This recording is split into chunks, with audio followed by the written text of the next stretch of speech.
bienvenue sur kezako.com. Dans cette dernière vidéo sur les suites de Cauchy, nous allons voir ce que c'est qu'une partie complète d'un espace vectoriel normé, énoncer quelques propriétés sur ces parties complètes et notamment quand cet espace est de Banach, ce qui ne l'est pas toujours, et troisièmement, montrer un exemple très intéressant sur cette notion de partie. Premièrement, on se place dans un espace vectoriel normé, différent de l'ensemble vide, et on prend A une partie de cet espace vectoriel. On dit que A est une partie complète si toute suite de Cauchy, d'éléments de A convergent dans A. C'est-à-dire, on prend une partie de A, et elle n'est pas forcément un espace vectoriel, donc on ne peut pas forcément dire de Banach.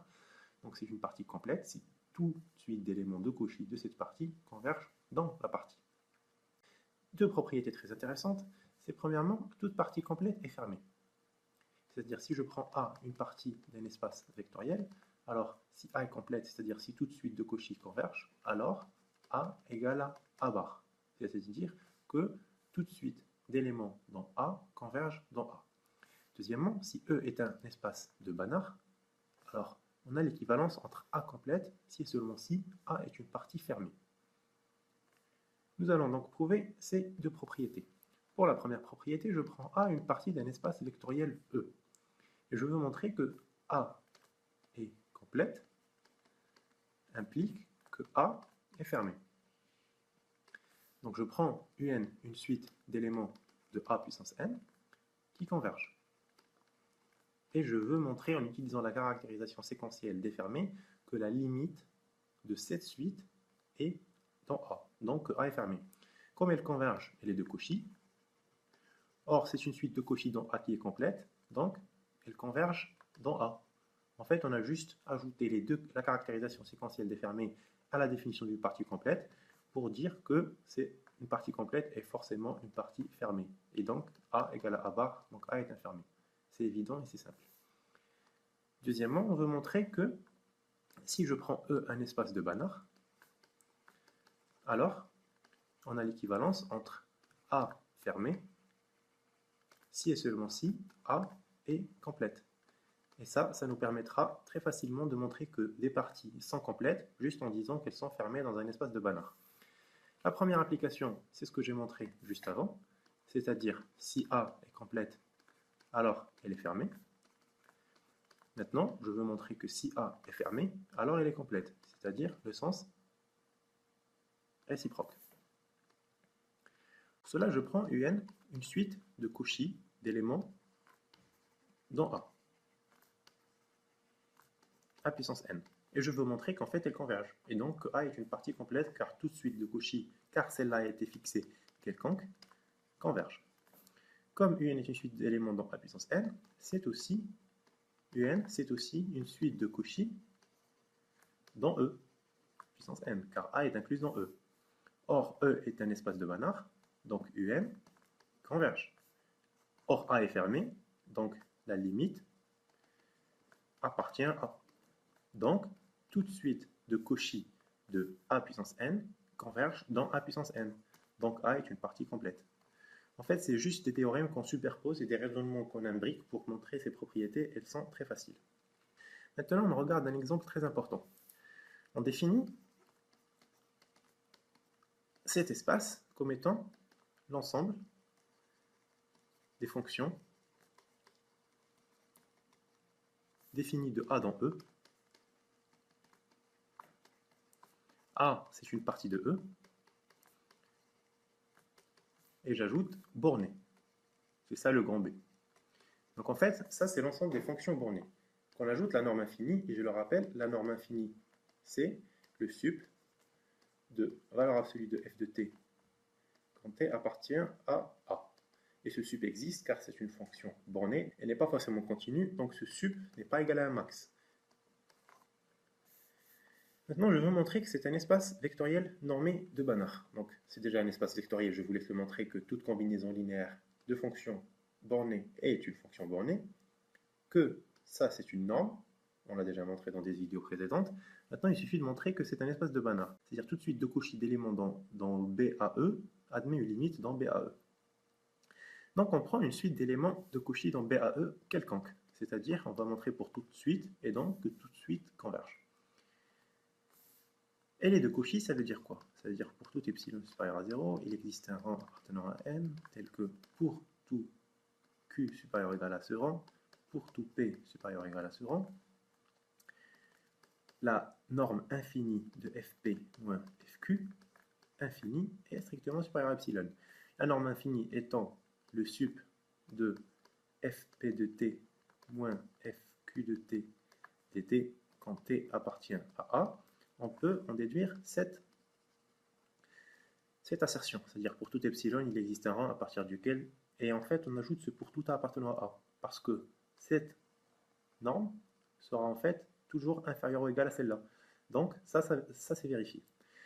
Et en fait j'ai oublié de dire que dans cette définition, E est forcément un espace de Banach. Sinon, ça ne marche pas. En fait, on peut très bien définir des fonctions définies de A dans F, avec F qui est de Banach, et A une partie de E non forcément de Banach.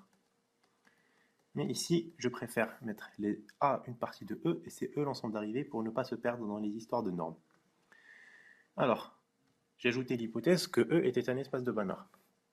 Ici, Fp et Fa appartiennent tous les deux à E. Donc, la suite Fn de A est de Cauchy dans E, qui est de Banach. Car, en fait, on a appliqué l'hypothèse que Fn est de Cauchy à un A particulier, qui est de Banach. Donc, Fa, donc elle converge. Et on note Fa sa limite.